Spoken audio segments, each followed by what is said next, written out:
Hey, everybody. Welcome back to Manic Energy. Today, we'll be joined by Kailey Tachick from Dairyland Electrical Industries to talk about businesses and community engagement. I'm Ryan Swar, and this is Manic Energy, a podcast that dives into the fast-moving world of energy, business, and the people powering it all. From bold ideas to real-world innovation, we're talking breakthroughs, market moves, and the community shaping what's next. Whether you're building for the future or just here for the fun, welcome to the chaos.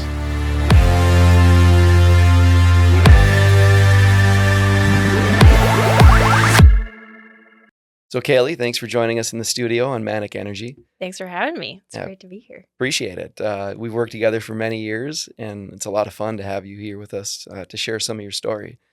Just sitting down, remembering it from years ago, thinking about, what have some of the most, the interactions I've had that have been meaningful, that are memorable, and I just remember when we met and you first came to Duluth to meet with us, you and your father, who I'd worked with for a very long time, had a lot of fun talking to you and just seeing the evolution and the journey the business has been on. It certainly inspired us, and excited to have you here because I tend to think that it might inspire others or at least motivate them. Well, thank you. And it is mutual because LSC is such an inspiration to us. So this feels like fun kind of meeting of the minds in a moment like this. Appreciate hearing that.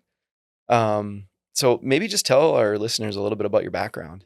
Yeah, absolutely. Did not start in the corrosion prevention space. Despite coming from a line of electrical engineers, I am not one, which I say is great for me and great for the business. But I started studying psychology, community development, and then strategic organizational leadership. And so I was kind of set on nonprofit world. That was, in my mind, kind of the place to have meaningful impact in the world, to bring change, to kind of affect the individual, the community, and society. And so I did an internship in South Africa using play therapy in rural communities. Then managed a home for unhoused women and their children. Super interesting deep dive into kind of how trauma and life affect functioning and kind of what resources exist and don't exist in a really close community. And then, as one does, I thought that I was going to move to Kurdistan, northern Iraq.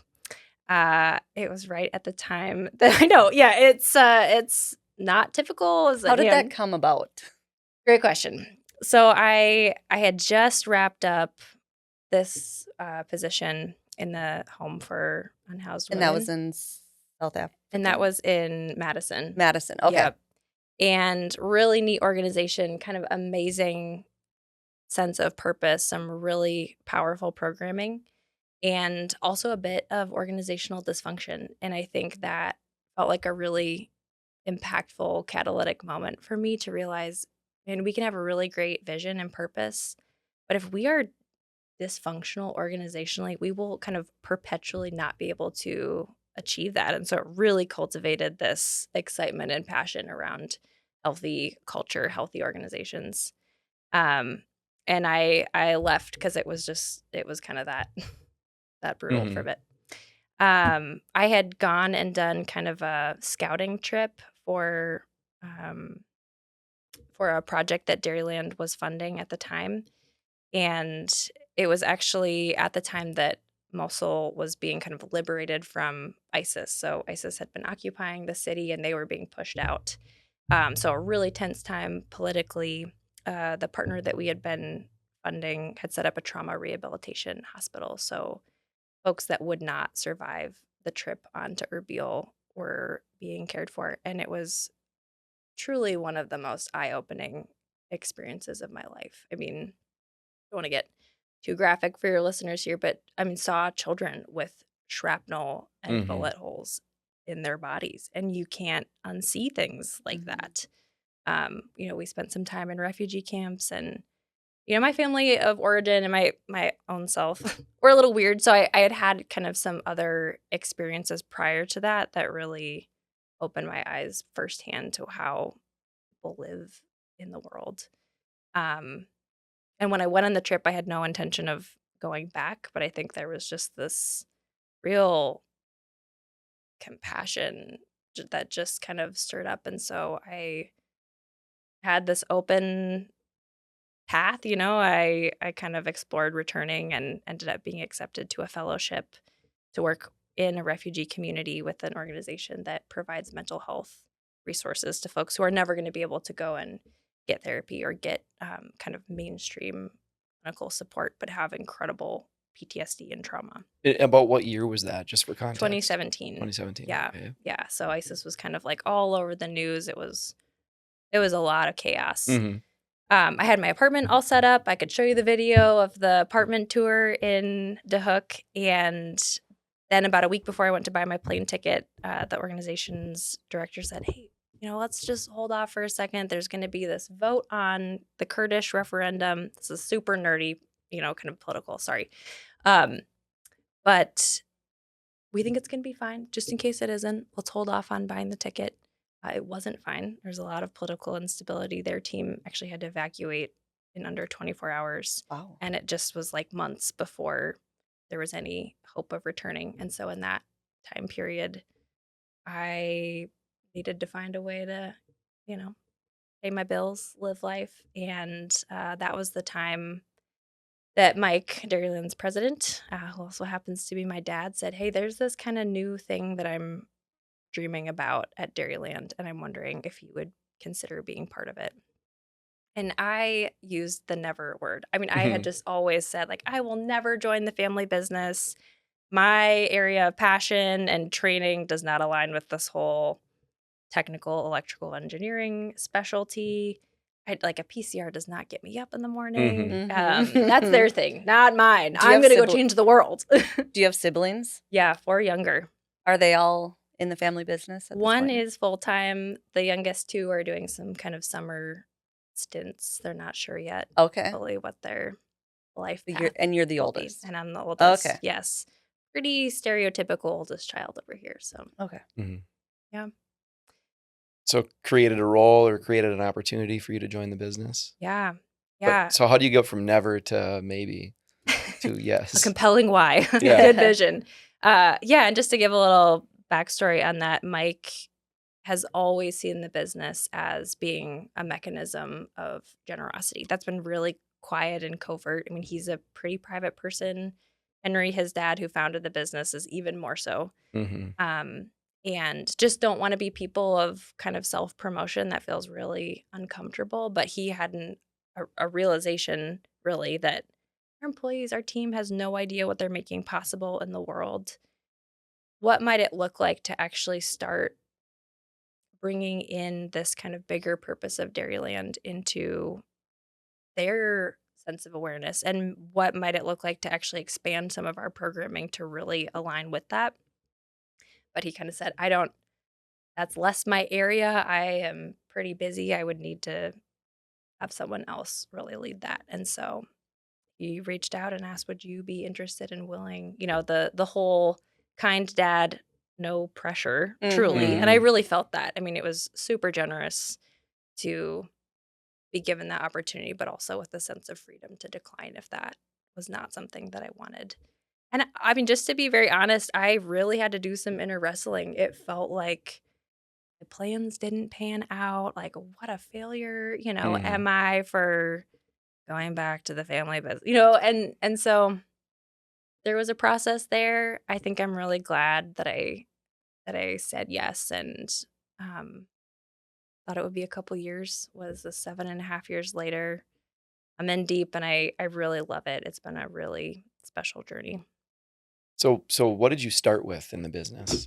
So I started really looking at our why, our sense of organizational identity. So we went through a process of getting clear about our vision, about our mission, and about the values that guide us, and then started to work on developing programming around that. So what does our giving program look like? What does volunteering look like? We hadn't really done a lot of that prior, and so we created a formalized program and then started delving into employee engagement and leadership development and some of the other things that I think just keep people connected and engaged and interacting together. And that's kind of evolved into some more tactical operational things. And now I'm on our executive team leading finance systems and culture. So that's the role. That transition's interesting to me because the culture Mhm. side I get, but now finance too. So Yeah. they've really so now he's pulled you in. He put the he Yeah. put the Yeah. carrot out Yeah, there Yep. what to come work on doesn't seem culture like and a lot, but like the yeah. frog with the warming pot, Yeah. you don't Uh-huh. notice what's going on. Yeah, But culture, what maybe let's just jump into that because I remember you sure. guys came out with your and I'm not sure if this is still current or not, but you came out with Live Engaged and Mhm. maybe let's chat a little bit about what that is and you, Sure. you mentioned volunteer and formal programs. Yeah, Love to hear a little bit more about that. absolutely. Well, I think any organization has a culture. I think you can have subcultures. The question is just, do you like that? Is that good? Is it good for your people? Is that conducive to productivity and excitement and engagement? So we try to get clear about like what is it that we actually are aiming for, and then does what we're doing fit with that and fuel that positive culture? Um, I think because Mike was really wary of just having our mission and vision be a beautiful platitude on a website or a wall. Uh, we just felt like we want to make this actionable. We want to make sure that this doesn't just stay there, Mhm. and so we created Live Engaged from that, which was our way of kind of saying how we do this. And so Mhm. we saw four parts to that: investing in ourselves, and just this idea that if we are not well, whole people, we do not bring much to those around us. And it's not just about like what we give. We get to flourish. We get to be well too. So investing in Mhm. ourselves, showing up for our circles, strengthening our communities, and partnering to transform the world. Which is kind of audacious. We don't think we can do that alone. Um, and that just became this kind of anthem that we talked about. We explored what that looked like. Different employees would start sharing, this is how I take these four pillars and really personalize it in my own life, which is always fun because story is so much more powerful than just the headline idea. Mhm. And I think over time we tried to promote, and you saw this when we met with you 5 years ago or whatever that was. We tried to kind of promote Live Engaged initially, and then realized, oh, there's actually this umbrella idea of using business as a force for good, and that can sound a little bit cliche. So we're trying to not have it be that, but really just reimagine what is possible through business, because there's a lot of resources. There's a lot of potential of what can happen in really creative ways. Some that might look like Dairyland, some that might look totally different and be new. And Live Engaged is the way that Dairyland kind of personalizes that, given our identity and our culture. So, I mean, to your question, some of the specific programs that have Mhm. come through that, we pay our employees to volunteer. So they can use up to 24 hours per year of paid volunteer time during the workday.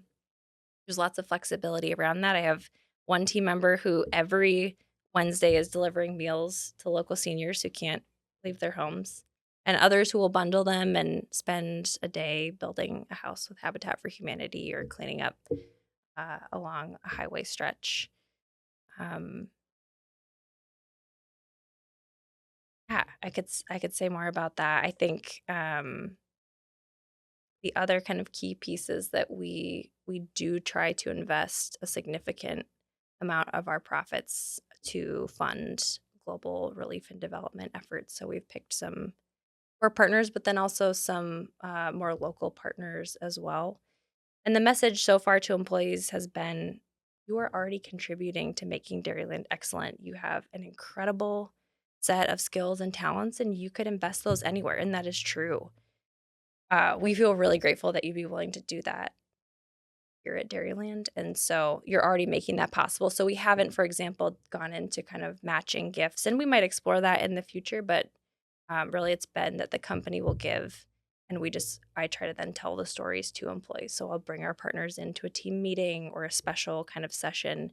So they're hearing firsthand, this is why we've picked this partner. This is what they're doing. This is the change that they're making possible in their community, whether that's Guatemala City, or it's in Mumbai, or it's on Lake Volta in Ghana, or it is in Madison, Wisconsin, where Mhm. we work. How do you go about selecting those Mhm. partners? Great question. Mhm. And it's a process too. I mean, I think there were some that were carryover from Mike's kind of personal commitments and passion. So a few of those, he said, this is where I want to give profits to. This is who I want to invest in, and had already done some vetting, and then I'll go in and a lot of it is continued relationship. Are they doing what they say that they'll do? Are we seeing their work in the field? And I'll say more in a minute about one opportunity that employees have had to go see that work in the field. Um, and then I've added a couple over time, either to try to balance out our portfolio of giving and in response to what employees care about too. And I think we Mhm. could probably press into that a little bit more because it's exciting to know you're part of something that's larger than yourself that is bringing real change, but it's even more powerful when you See it in your have a community. yeah, Yeah. yes, and you know the players and you feel like you can actually see the change taking Mhm. place because I've seen, for example, that work in Iraq. I can't just like transport that image for someone else. We need experiences to shape our beliefs and our behaviors and just our passion. So yeah, a little lost there. That's Where okay. yeah, what Yeah, you said that maybe you'd share some specifics about Mhm. how you selected the partner. yeah, thank you. Yeah. Perfect. So one was in response to what was happening in 2020. I mean, I lived in Minneapolis at the time too, when George Floyd was murdered, and we had a lot of international focus, and we wanted to add in some that were closer to home as well, and so that kind of the start of some more local options too. Um, Again, because employees were saying, "Hey, I care about what's happening in Madison or in Pound or in Stoughton." So we just started asking them, "What do you need, and what kind of issues are you facing?" And I think the best relationships have come from relationship and really asking the question. And that has sometimes meant Dairyland funds it. Other times it's meant that Dairyland employees use their volunteer time to meet that need. But they can bring forward ideas, or your employees can bring Yeah, forward ideas that you'll consider. yeah. I think, like I said, we could probably, that's an area I'm looking at maybe expanding a little bit. Um, I think for true engagement, we'll need to expand more over time Mhm. because to date, it's been a bit more like leadership decides these and Mhm. um, so, One of the things I've wrestled with is we've had a few employees, and I shouldn't say wrestled with, but how you approach a situation. There's no for me. There's no playbook, but we've had some yeah, employees go on more longer term mission or volunteer sure. efforts in another country where they're going to be gone for 3 weeks or 6 weeks, and I ask, hey, what will the organization do to support me in that effort? Mm, And it's a hard question to answer. it You can is. go anywhere from wish you well to it's fully paid while you're gone, which is difficult Yeah. for us to do as a business at this point. Someday, maybe we would aspire to be able to do that. But But that's a big do you have any offering. employees that have tried to do anything like that, or how do you answer that question if it has come? Yeah, super simple, very easy. No, it's not. I think it's really complicated, and then you set a precedent, and Mhm. some will always show up with great intentions, and others might try to use the system a little bit. It just is. Hmm. It can be really messy, and one of the things that we roll our eyes about is that even from kind of an HR and regulation standpoint, sometimes you try to do a good thing and you just can't, or there's a lot of resistance even from a policy perspective to Yeah. that. Mhm. Um, I think there are different creative ways.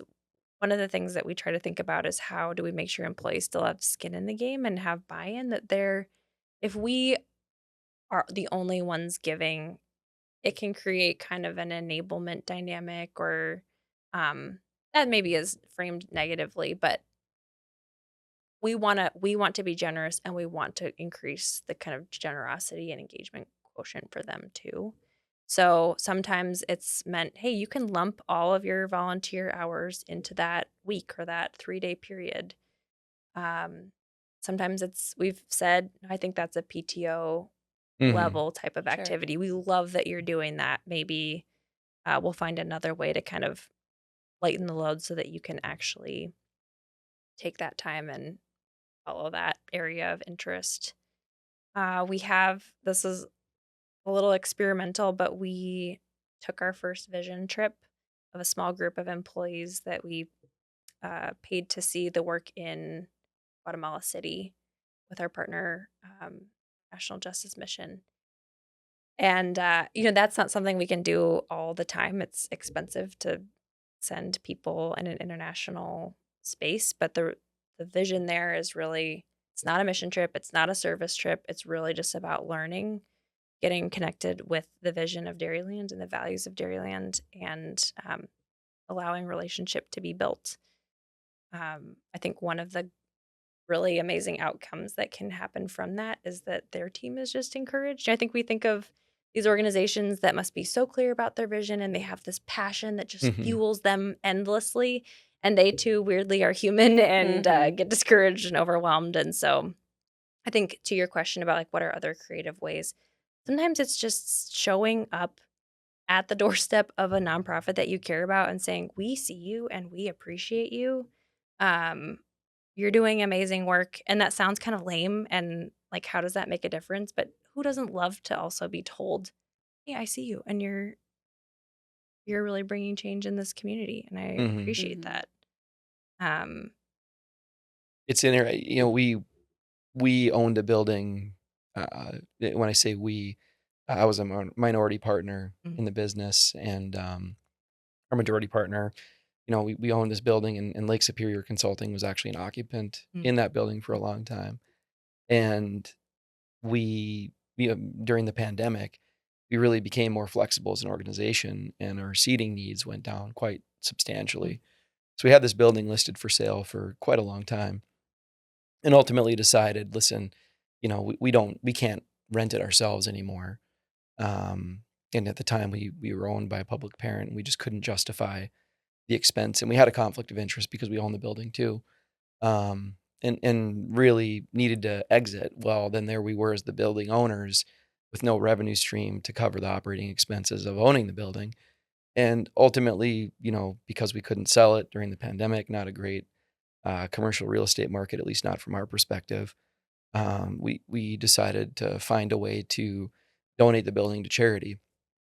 Which on the front end, it's a little bit difficult to say, but it was really just a tax benefit. It seemed like the right path for us financially. But after the fact, the nonprofit organization that we were able to transition this building just not too far from here mm, to, and it's quite a large building, was to Lighthouse, basically helping people with challenges to living healthy, normal daily lives. They had their grand opening. They installed an elevator. They put a lot of money and Mm. investment into the building, but we got to go for the ribbon cutting, and it was just so um, inspiring seeing how it was used. It was like, trying to think of a moment, probably the moment where it was like, oh my gosh, really hit home for me. We were walking around. I mean, I worked out of this building for almost a decade, and there's this back corner kind of office that we'd put some cubicles in. And a lot of times our technicians are in the field, our engineers are out and about, and this office sat empty for quite a while. Most days there was nobody in it. Um, and to walk through after during this ribbon cutting ceremony and seeing young children in there, learning how to use the computer, all three of which there was three children in there, and I don't know the age, maybe 7 to 11, I would guess, with vision challenges. Learning how to use a computer was like, "Oh my gosh, this is such a better use for this space." Mm. So proud of, what we've been able to make happen here. And so it was almost like such a better outcome than selling it for a profit. It still ended up, it wasn't a great investment from a financial perspective ultimately, but it Sure. worked for our business while we had it. And again, I wasn't the majority owner, but seeing that back end impact or effect that it's had and hearing some of the personal stories people told during the ribbon cutting, it was like, I can't think of a better use for this space or Mhm. facility. it's But amazing. it was a lot of fun and rewarding at the end. And it's like, all right, there's something here. We've got to find a way to do better. And I mean, the reality is for us, we're kind of a newly privatized organization again since we bought it and we're employee owned. We don't really have endless funds to go spend money. I'd love to donate more, but at the moment, we just really aren't in a financial position to. So it's hard to find creative ways to create Mhm. space for that for employees and Yeah. still, find a way to live up to those values, like you said, as opposed to having it just be something on the wall that, maybe is, you know, not very it doesn't really uh, come to fruition Yeah. each and I every day. I love that story though. That is so powerful. And it almost sounded like you're putting you on the spot a little bit, but like because it was a tax credit, it was somehow less good. And I Yeah. really don't think that that is true. I think both can be true. Yeah, I felt it's almost like this guilt sunk in when I saw Mhm. that. I was like, we should have been doing this the whole time. Mm, Almost Mm. like shame on me for not having had that vision earlier. But I no. mean, all's well that ends well. It was the right. It's so great to see it, you know. And I think the leader of that said something like it was one of the largest donations. This organization's been around for over 100 years. They said it Oh, was one of their largest donations in history, and wow. so really proud of that and so exciting. Like whatever happens with the business from here, at least we were able That's to accomplish amazing. that. Yes. Like, Yeah. And yeah, it was weird. It was almost like that's a this big deal. guilt. It was like I'm feeling guilt about this because of the why when we started it Mm, wasn't really that um I don't know the word altruistic, or it wasn't that, it wasn't the sure. spirit of giving that Mhm. Sure. initiated that Mhm. Sure. decision. But at the Sure. end it was like, okay, we've got to think more like this more often. Yeah, well, and I do think it still counts. It still is. Yeah. It's so Yep. and that's such an inspiring story. And I think another example that this can play out a lot of different ways. We're probably spotlighting some really like bigger or flashier examples because not all of us can give a building or Mhm. uh, pay to send a team of 5 to an international context. Mhm. Um, and there's just this whole spectrum. I think it just involves people intentionally even asking the question, like, what can I do? Yeah. And I probably can't do everything. I shouldn't do everything. But what is just one step I can take? Maybe it's pooling from employees and saying, we're going to gather pantry items or we're going to gather personal essentials and donate to this organization that we care about or that's in our Mhm. neighborhood. Well, that week you've really kind of started that I don't know if it's still Live Engaged, but that Live Engaged like spirit of giving week. Mhm. Yeah. We really jumped in, I think, with both feet on You that, all were excited the about it. best. You encouraged us and helped us, I think, sustain that. And you were there in year 1 and have been every year since.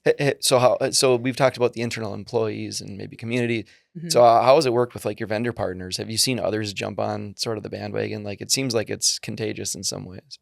Yeah, yes, and I think that my optimistic, idealistic self, again, probably coming from that nonprofit background, can have this idea that everyone's gonna love this and they're gonna drop everything to go and follow Kaylee's plan or the vision. And that's not always true. Like, just to be really transparent, because I think it matters to not gloss over things. Like, we had a lot of change management when we rolled out volunteering, even though we said we will pay you, we will make this available. There was resistance, and that was mind-boggling to me.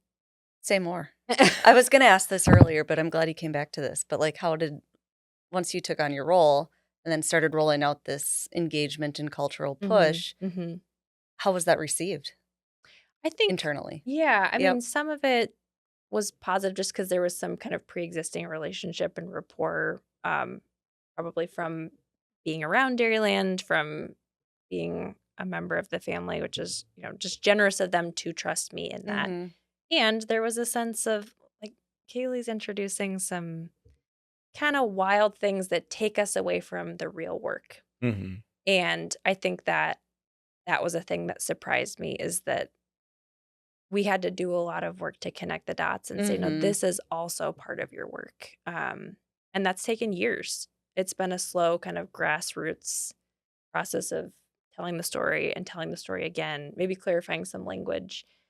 Joe, who leads our manufacturing team, is really great at saying, no, our real work is building these products that we ship around the world to solve major safety needs, but it's also how we build relationship with each other. It's you taking the benefit that is paid volunteer time and actually using it, and it is submitting continuous improvements ideas. And so it's just affirming that over time. And I didn't always do that very well. I again just made assumptions and started the train and people were like, "I don't know that I wanna get on that. No, thank Hmm. you." Like, I'm not gonna be able to have the same output. Yep. But what's interesting, and I know we're going all over the place here, is that there's really fascinating data that says that when you invest in, kind of this higher level purpose and you involve a team in that, they're more engaged, they're more Mhm. Hmm. productive, and so even if you're only looking at some of these things from an ROI perspective, it still often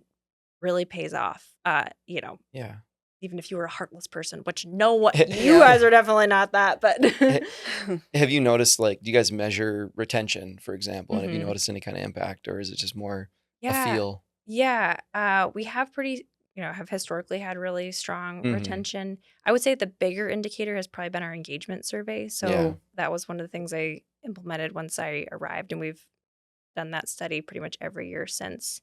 And we've added in some questions, so I can't do a perfect comparison, but I would say engagement has increased as we've actually rolled some of these things into the business. And then we typically have a section that's open-ended, and you'll hear people just offering Oh, yeah. how meaningful some of these things are, that these are now becoming part of their why for being Mhm. at Dairyland. And they're still performing on their projects, and we're moving forward strategically like we need to.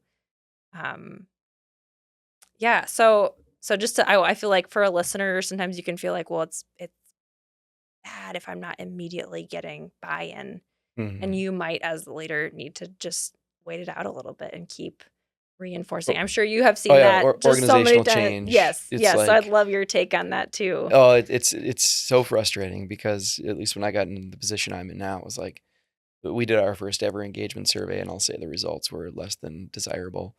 Um, and One it's of an the organization that you're so proud of and the Yeah. things we do, and a lot of what I felt was good work, but it's like you see this negative feedback, especially the open-ended questions. I think I might have mentioned it Mhm. In a already previous in a episode. previous episode Yep. where it's like, um, you know, uh, or depending, I don't know when it goes out, a future episode, Yeah, I yeah. should say.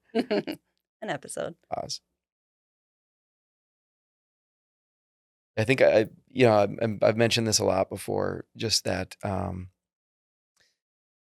you get those open-ended questions back, and it's like, oh wow, that is real feedback. Because I mean, ours is administered by a third party where it's confidential, and people open up a lot more in that environment. And it's like, oh wow, that is real feedback, and that person is right. And every now and then you read one, and it's like, I don't know that that's really fair. There's a lot more going on here. But most of the time, it's like, yeah, that's pretty fair, and it's pretty disarming. That's unfortunate. But then you're like, okay, we're going to fix this. We're going to get after this. And then a year goes by, and you work on things, and you get and by the way, the third parties like that administers it. I remember our first one. They're like, so this isn't great, but the good news is you've got some concrete feedback and some things you can clearly go do to fix it. And I'm just like, yeah, we'll get all that cleaned up by next year, no problem. And even if you roll things out, there's still that level of maybe distrust, or that level, Mhm. you know, yeah, they say they're changing things, but is it really going to change? And you realize you can't turn on a dime. And it's like, okay, this is actually like a 5 to 10 year journey we're on here. And it's not until 3, 4 years later, you're like, you forget what you even set out to do. And it's like, oh, Mhm. wait, we are a little bit better. Yeah. We're incrementally better. Um, So well said.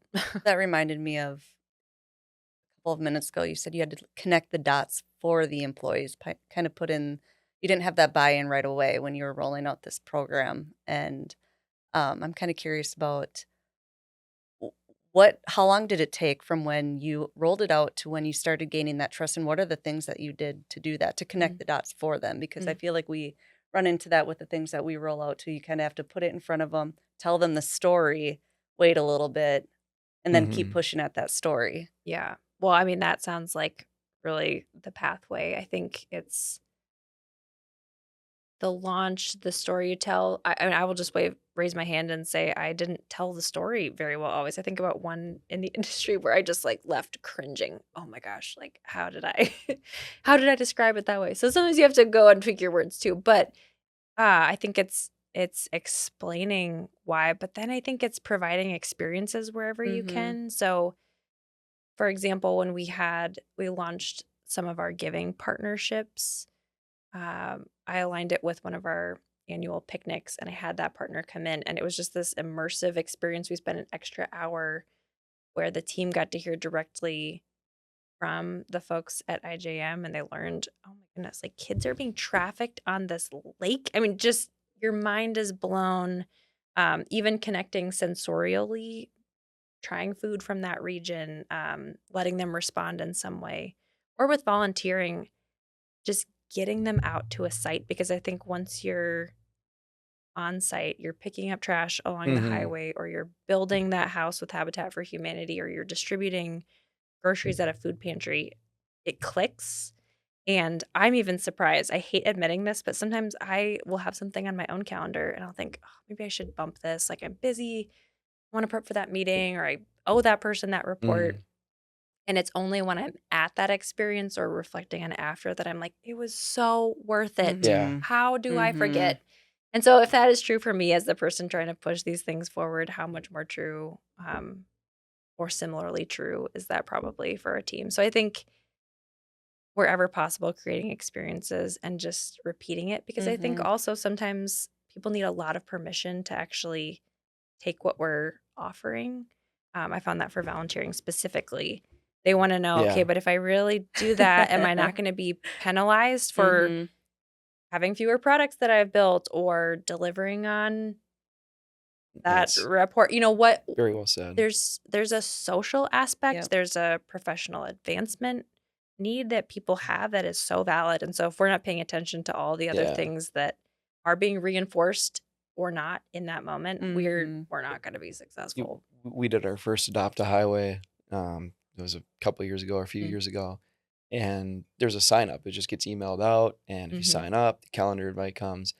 And our first one, it just happened to be a really hot day. I don't remember if it was July or what it was, It was July. but it was Yeah. probably the first time that this highway or stretch of highway had been cleaned up in a long time. And it was a brutal day. I mean, it was like hot, no wind. Yeah. We had maybe a bout with heat stroke with one individual where it was like, and many, myself included, was like, we need to make sure we're taking breaks. We run out Mhm. of water. Did not get many volunteers, as many as I thought we would, and we didn't Mhm. finish. And it's like the next time around, I remember I called a bunch of people. Like the invite went out the next time we were doing it, and I must have called like 30 people. I was like, "Hey, how's it going? It's great talking to you. Are you planning to make it? Do you think you'll be there? It would be Nice. great to have you. I'd love to see you there." And then we had a lot of people the second time around, and then it seems like we've had a Yep. pretty consistent, Yep. yeah, Pretty pretty steady. steady enough That was a people great now call. contributing. It's like I'm gonna start calling these individuals and saying it is okay to be here. I would Mhm. love to see you. What have you got going on? Yeah. Well, and even Um, that language, like for someone to hear from their boss Yeah. too, I would love to see you there. That feels really special. And I don't mean that in a manipulative way. I know you yeah, don't intend that in a manipulative no, way. But we want to be invited into things. I love the thing you said about. I mean, every year, so we try to do picnics every summer Mhm. and some sort of holiday party Love in it. the winter in December or January Mhm. timeframe. And we always talk about, what kind of thing are we doing for entertainment? Mhm. I kind of love what you said there, where you brought in an industry partner. Mhm. Like, I don't know, I'm looking at Katie right now. Maybe one of our Hey. holiday Yeah. parties, we can actually think about something Mhm. like that, because it Yeah. connects with the culture and hopefully drives In more, the community. Yeah.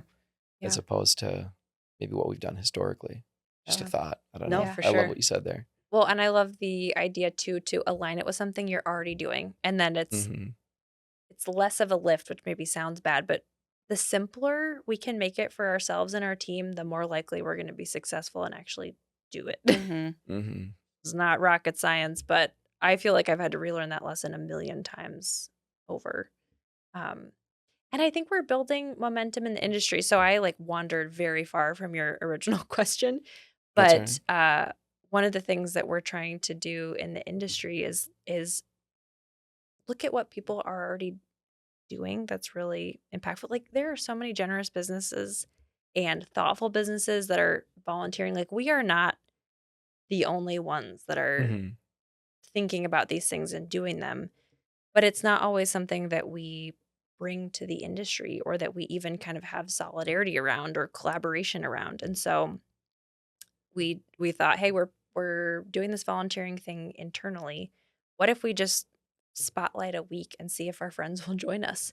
They don't have to travel to Wisconsin. They just pick something in their own community, and then we're starting to visualize or have this experience of knowing it's not just us, but we're in this with our friends. We're doing something bigger than ourselves. And so it was so encouraging that like Spirit Consulting signed up on year one and kept signing up. Like, okay, even if it's just the two of us, we're We'll make something encouraged. happen. And I will say, your team, at least the Minneapolis team, has some very impressive art skills. We were packing Oh, that's bags right. for Mora last year or the year Yep. before, and Halloween yeah, you bags all, or holiday yep, bags of some sort. Yeah. you all show up.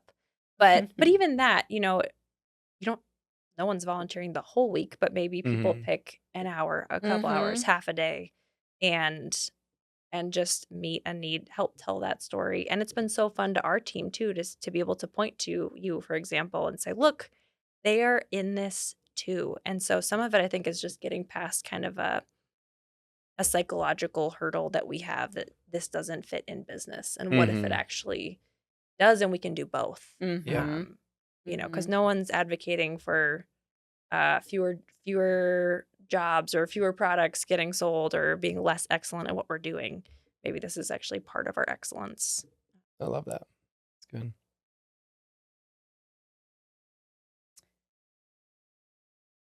Yeah. One. Otherwise, I can Yeah. I can go. I've got a couple like lightning round questions. Mhm. Very scary. Super intimidating. One word to describe your community, and when I say community, like at within your organization and what you guys have built. And I have to just pick one. One word. And he said lightning round, so I'm supposed to do this Well, quickly. yeah, But I think that I want to use the word engaged is so cliche, so I'm gonna pick another. I think that they're really intentional. I think I'm really inspired by the ways that they continue to lean into their work and have great ideas and are also willing to be part of these other initiatives and connect the dots. And one of the things that's been so encouraging to me is that while culture shows up after my name in my title, culture is being shared increasingly by the team, and that's so exciting because if it all relies on me, one, it's going to be a worse Mhm. outcome. Like I do not have the best ideas or all the ideas, and people won't have ownership in it. And so I Mm-hmm. think I just feel really grateful to be surrounded by a team that is bought in, is engaged, and is really intentional in their relationships and in their work, and um, yeah, exploring how we use this business for good.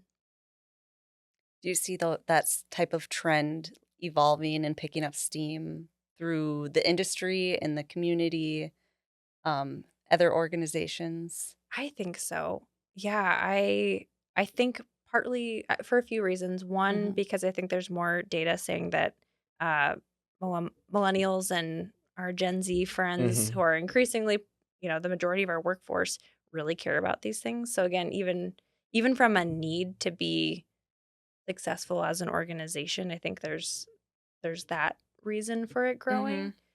Um, but also I think we're just seeing more examples of it and it's inspiring. I mean, I learned from other companies that are doing this and said, "Oh, that fits for us. That doesn't really fit, but it's so cool."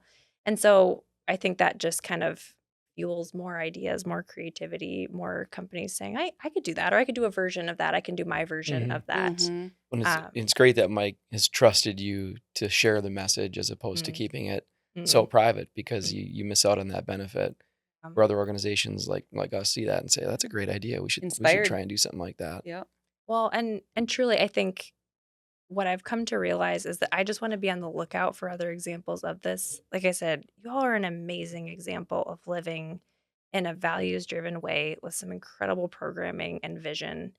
And so Thank you. I never want it to feel like there's this competition, like we're trying to say how great we are. Mhm. That yuck. And if we ever land that way, I hope that someone will come and tell me, even as I'm very sensitive to that. Mhm. Um, but to just draw out the examples of where things are already going well and people are already living this out, to just say, yes, there and there and there, not this or that.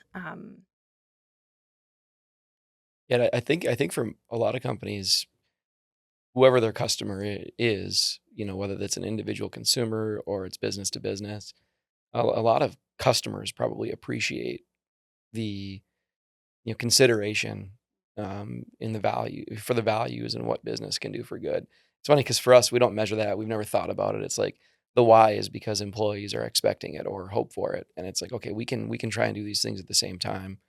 And at the end of the day, I think, like you said, whatever that ROI measurement is, it seems to be working. But in and of itself, engagement and retention Mm-hmm. is Yeah. probably number one. And I think it's also recognizing that, I mean, for us too, I'm not sure what's next on the horizon. I was going to ask you that question, so I'll plant it now.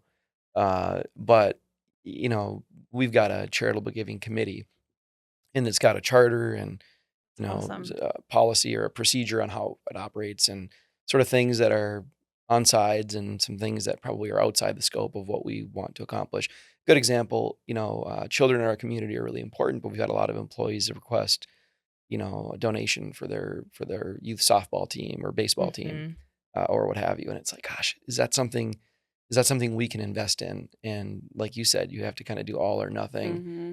And so it's really difficult to navigate. So we've tried to set these parameters, but still giving the team members, which are employees, as part of the committee, some leeway in what to decide and how to do it. And yeah, mostly we're responding, I'd say, to requests from employees. There's a formal form, somebody can submit something. Um, but Really it's neat. not as forward looking, I think, as some would probably like, where it's like, all right, here's how we're going to drive.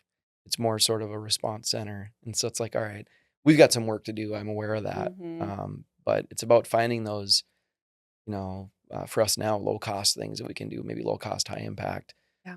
and try and build our business in a way where we can start to creep more into the higher cost, you know, even higher impact stuff. Mm-hmm. Yeah. But Well, what and do you just see next on the horizon? What are your sure. thoughts Well, on where the world's just going? even to reframe that, I think maybe one of the benefits of actually being constrained financially to say we don't have this, multi-million-dollar budget to give away and write checks is that I think it can fuel creativity to say we're gonna find what works for us in this season, and maybe actually that builds more buy-in Mm-hmm. with your team in the process, which I think a lot of people can skip over if they jump to just Good point. Yeah. giving. On the horizon, I wish I had a crystal ball. I'll say I like being strategic. I also am very open to let's kind of see where the journey takes us. I think especially as it relates to the industry, there will be a lot of listening and learning. And I would be interested too if you have any other thoughts, Ryan, on what the industry is ready for or responsive to, what could be meaningful as we try to do this um mobilizing of sorts. I don't know if I love hmm that word. Well, I think you're onto something with strength in numbers, right? It's about making it more of a community global thing as opposed to, you know, each individual business trying to do their own thing for whatever reasons they're doing it for. Um, you know, we have a lot of vendors that I'm sure we could work with and say, hey, this is something we're really hoping you'll jump on board with, and we haven't done that, right? Yeah. So maybe that's another way we could talk about, where it's like we could probably make 15 phone calls to competitors, you know, vendors, and even in many cases customers. Is this something you'd be interested in doing? Whatever the this is, I'm not sure what Mm-hmm. that would look like, but um, you know, right now it feels like we're doing stuff, but maybe um, not doing our part to band everybody together, because we can do so much more Mm-hmm. as a collective Mm-hmm. than what we can do as any individual or any individual company. And I think, I mean, that's an example I'm taking from your Live Engaged initiative or effort. Maybe we can work to broaden that together, Yeah. whatever that Love looks it. like. I think that's probably the next step, because we've not tried to partner with anybody. We've just sort of jumped on the Mm-hmm. train that you started. Well, it's great. There's lots of experimenting. Truly, I mean, we've done some things and gone, okay, that didn't work. We tried this Live Engaged community thing.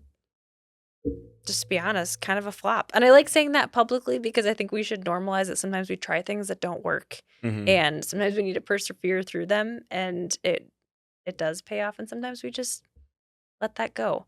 But yeah, maybe it's mobilizing around this volunteer week. Maybe it's looking at how we could engage our vendors. Maybe it's just telling these stories more and seeing who else wants to join us. hmm Uh, and that's a pretty simple We could have the next step. conversation on a podcast. We should. We should That's do a something great like that. idea. You should start a podcast, Let's Ryan. do that. Sounds great.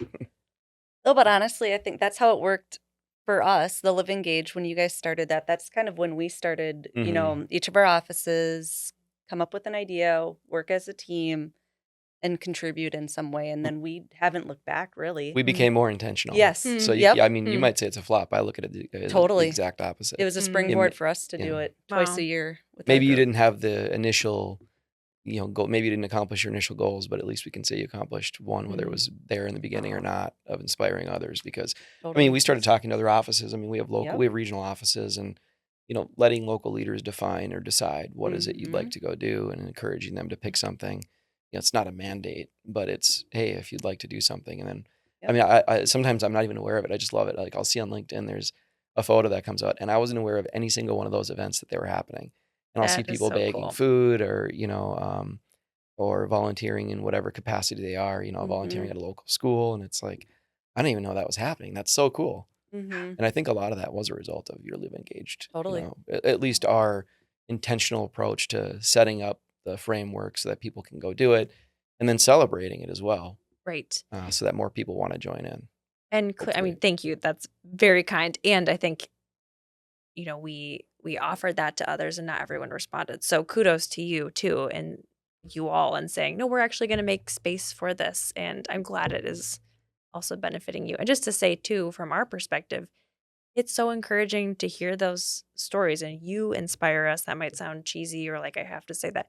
Truly, it is so energizing to see what other people are doing. You've given us ideas, and it just, even from a business perspective, it makes us feel more connected to you as an organization. Like, I've gotten to know you through these volunteer initiatives, and I think that's really powerful.